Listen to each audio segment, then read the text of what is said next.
Welcome back to our YouTube channel the R N learning lab. जी हाँ, तो ये थर्ड पार्ट है हमारा कार्डियोवैस्कुलर सिस्टम का। वन लाइनर सीरीज चल रहा है, ठीक है। तो ये उसका थर्ड पार्ट है। इससे पहले हमने जो है 2 पार्ट कंप्लीट कर लिया है। ये हमने सीरीज जो है स्टार्ट किया है। इससे हम जो है वन लाइनर यानी कि कार्डियोवैस्कुलर सिस्टम के जितने भी इम्पॉर्टेंट और जो भी वीवीआई जो वन लाइनर है, एमसीक्यूज़ है, उसको हम लोग जो है डिस्कशन कर रहे हैं, ठीक है।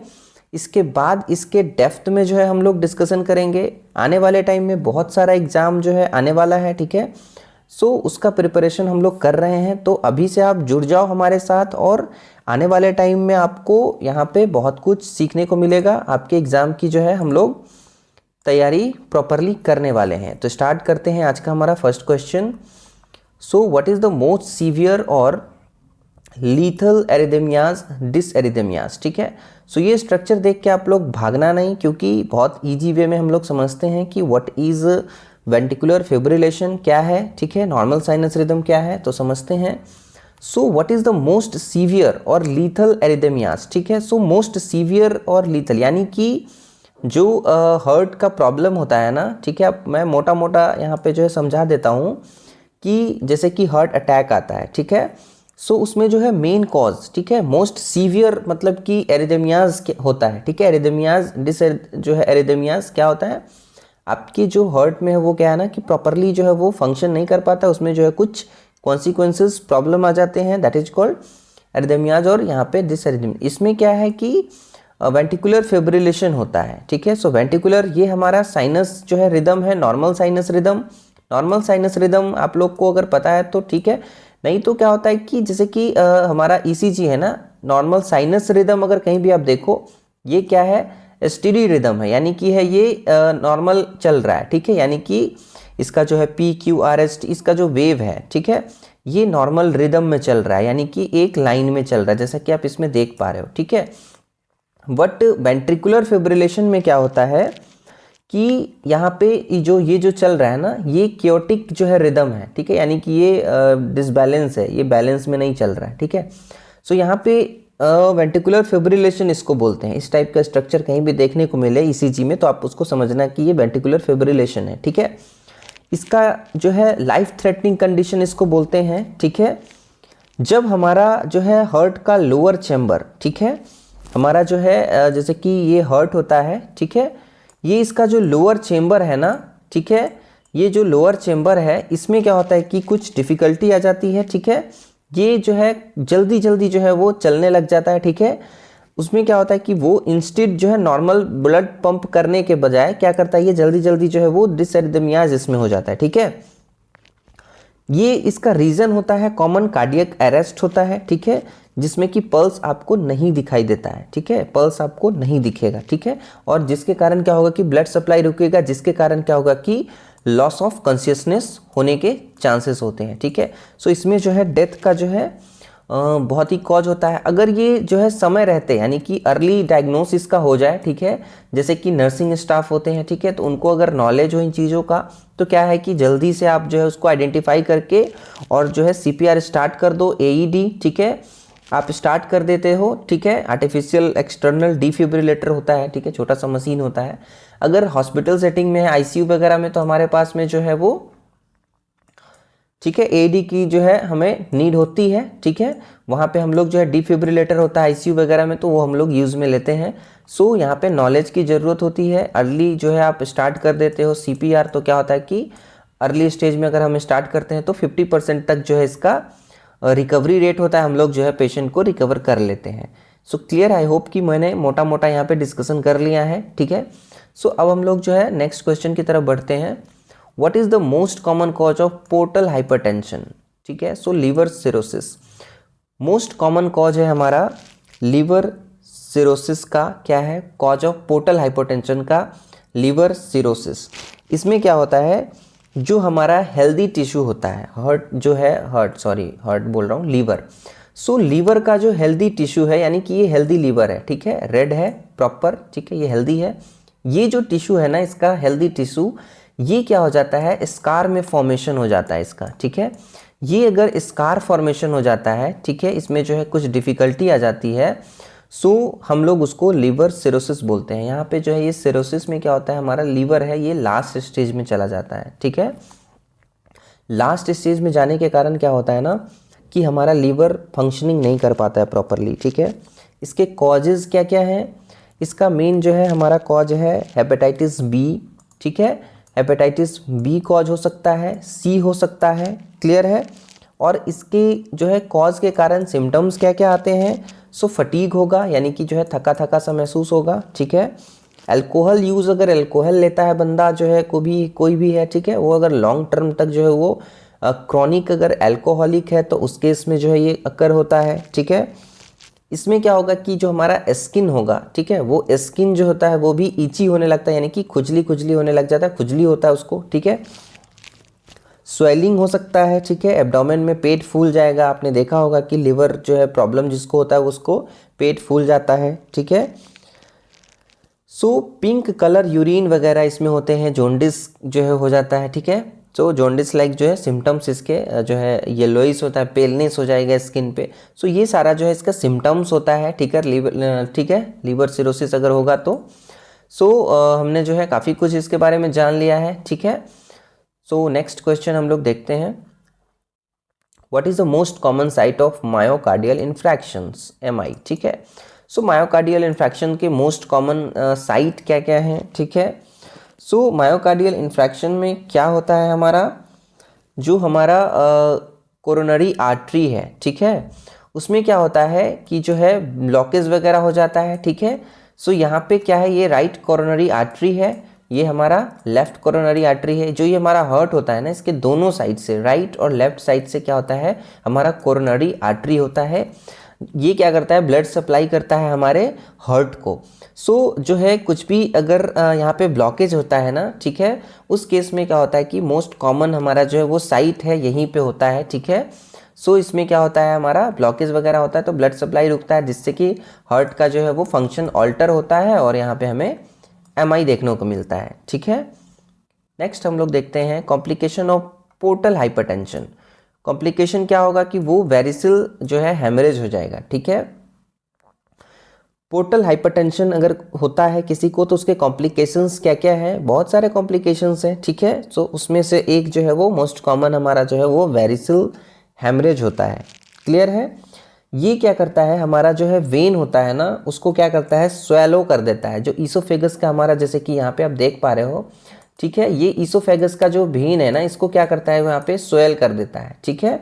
स्वेलो कर जो है मतलब कि स्वेलिंग हो जाएगा, ठीक है। और जो है स्टमक के पास में क्या होगा कि यहाँ पे जो ये ब्लीडिंग होने के चांसेस होते हैं, ठीक है। स्टमक एरिया में इसके पास में क्या होगा कि ब्लीडिंग होने के चांसेस होते हैं, ठीक है, क्लियर है। पोर्टल हाइपरटेंशन में क्या होगा कि आपका ये लिंक्ड किससे है, हमारा पोर्टल हाइपरटेंशन से, ठीक है, वेरिकोसिल्स, और क्या करेगा, सिरोसिस वगैरह कर सकता है, ठीक है, जो है यहाँ पे थ्रोम्बोसिस वगैरह कर सकता है वेन का। क्लियर है। अब हम लोग देखते हैं next, what is the early marker of myocardial infarction, वो है मायोग्लोबिन, ठीक है। मायोग्लोबिन में क्या होता है, हमारा जस्ट 1 हमारा जो है इसके पास में क्या होता है, सिंगल हमारा जो है इसके पास में सब यूनिट प्रोटीन होता है, क्लियर है।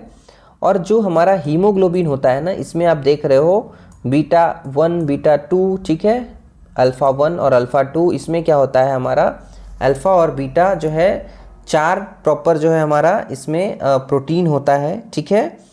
सब यूनिट प्रोटीन इसमें 4 होता है, क्लियर है। और जो मायोग्लोबिन है उसमें जो है क्या होता है कि 1 यूनिट हमारा सब यूनिट प्रोटीन पाया जाता है, क्लियर है।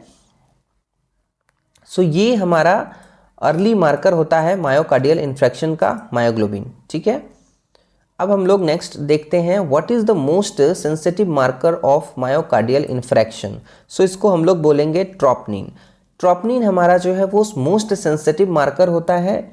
जो है ट्रोपनिन क्या होता है, ट्रोपनिन हमारा प्रोटीन होता है। ये एक प्रोटीन है जो कि हमारे कार्डियक और जो है स्केलेटल मसल्स में पाया जाता है, ठीक है। कार्डियक कहाँ पे होता है, कार्डियक और जो है स्केलेटल मसल्स में पाया जाता है, क्लियर है। ये क्या होता है, जब हमें जो है मायोकार्डियल इन्फेक्शंस होता है, ठीक है, जब किसी पेशेंट को एमआई होता है, ठीक है, हार्ट अटैक आता है, उस केस में ये जो प्रोटीन है ना, ये हमारे ब्लड स्ट्रीम में चला जाता है। ट्रोपोनिन में बहुत कन्फ्यूजन होता है, ठीक है, इसमें क्या होता है कि पता ही नहीं चलता है। सो ट्रोपोनिन जस्ट हमारा एक प्रोटीन है, ठीक है, इसको जस्ट प्रोटीन समझो आप। ये क्या होता है, जब हमारा हार्ट अटैक होता है, ठीक है, मायोकार्डियल इन्फ्रैक्शन होता है, ये क्या करता है, प्रोटीन हमारे कार्डियक मसल्स के थ्रू क्या होता है, हमारे ब्लड स्ट्रीम में चला जाता है। क्लियर है? सो ब्लड स्ट्रीम में जैसे ही जाएगा तो ये जो ट्रोपोनिन है ना, इसका एक टेस्ट होता है, ठीक है। सो ट्रोपोनिन क्या होता है, ये टेस्ट होता है, अगर जो है आपके डॉक्टर को अगर डाउट होता है तो वो क्या करते हैं, आपसे ट्रोपोनिन का टेस्ट करवाते हैं, ठीक है।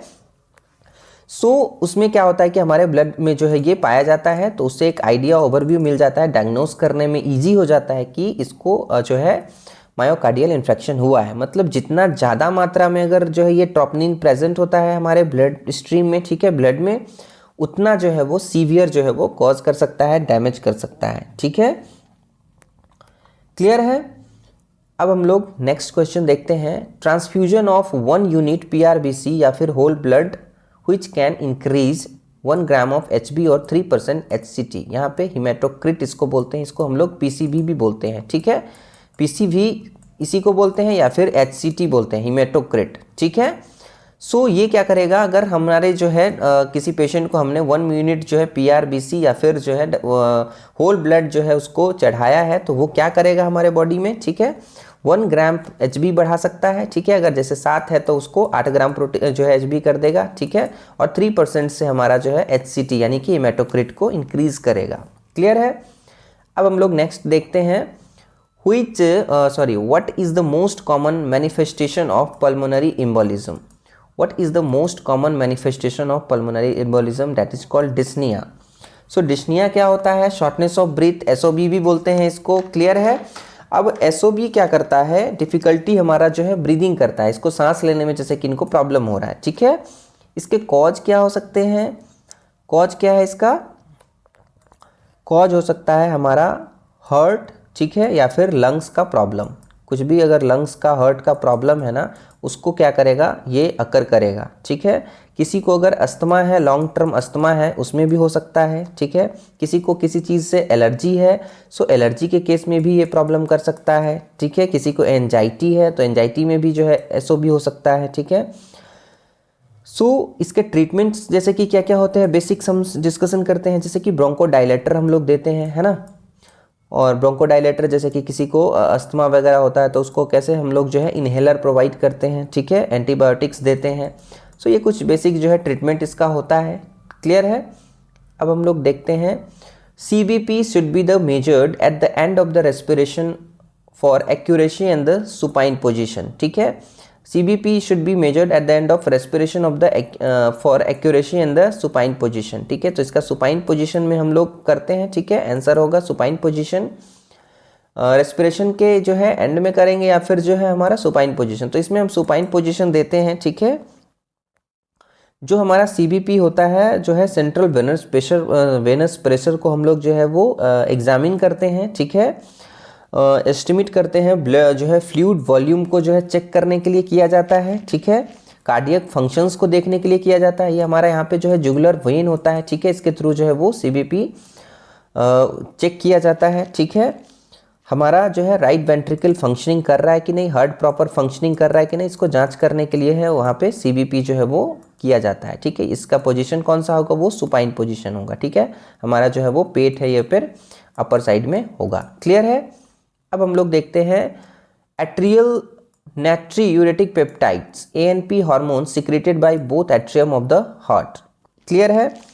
ANP रिलीज कब होगा, जब हमारा जो है वो एट्रिया स्ट्रेच होगा। स्ट्रेच कब होगा, जब हमें हमारे जो है एट्रिया में हाई वॉल्यूम होगा, ठीक है, यानी कि जब हमारा हाई BP भी होगा ना तो ये रिलीज करेगा, ठीक है, क्योंकि ये हाइपरटेंशन में रिलीज होता है, ठीक है।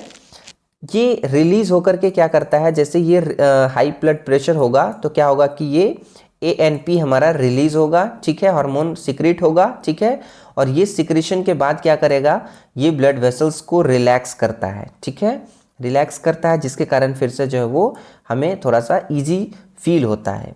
ठीक है, सो आज का ये रहा हमारा video. Thank you so much for watching. ठीक है, अभी तक जो है आपने इस वीडियो को लास्ट तक देखा, उसके लिए जो है वो थैंक यू सो मच। अब हम लोग मिलते हैं नेक्स्ट वीडियो में। इससे पहले हमने जो है 2 वीडियो ऑलरेडी कर रखा है। ठीक है, तो प्लीज़ आप लोग जो है उस वीडियो को जा करके देखो, बहुत सारा वहाँ पे जो है ऑलरेडी जो है क्वेश्चंस को हमने कवर कर रखा है। तो प्लीज़ आप लोग वहाँ पर जा करके देखो, बहुत कुछ आपको सीखने को मिलेगा। प्लीज़ इस वीडियो को आप लोग शेयर करो अपने फ्रेंड्स के साथ में जो तैयारी कर रहे हैं आने वाले टाइम में। अभी जैसे बिहार में बहुत सारे जो है पैरामेडिकल्स के एग्ज़ाम आने वाले हैं, ठीक है, होने वाले हैं, उनमें ये चीज़ें बहुत आपको हेल्प करेगी। हम लोग एक लाइन के क्वेश्चंस को डिस्कशन जरूर करते हैं, बट इसके पीछे हमने जो है काफ़ी रैशनल्स को डाला हुआ है, काफ़ी इसके पीछे हमने मेहनत किया है। एक क्वेश्चंस के साथ साथ हम जो है काफ़ी क्वेश्चंस को उसको लेकर के जो है अराउंड चलते हैं, बहुत कुछ उसमें होता है, बहुत कुछ एक वीडियो में काफ़ी सारे नॉलेज शेयर होती है। तो प्लीज़ आप लोग वीडियो को 2 बार 3 बार देखो, आपको बहुत कुछ उससे सीखने मिलेगा। ठीक है, इससे पहले इस सीरीज का 2 वीडियो ऑलरेडी अपलोडेड है, तो प्लीज़ आप लोग जो है उस वीडियो को भी जा करके देखो। उससे पहले भी काफ़ी जो है हमने जो है सिस्टम्स को डिस्कशन किए हैं, तो प्लीज़ आप लोग उसको भी जा करके देखो, शेयर करो जिसको नीड है। ठीक है, मिलते हैं हम लोग फिर नेक्स्ट वीडियो में। तब तक के लिए जो है ध्यान रखें अपना, स्टडी करते रहें। ठीक है, थैंक यू सो मच।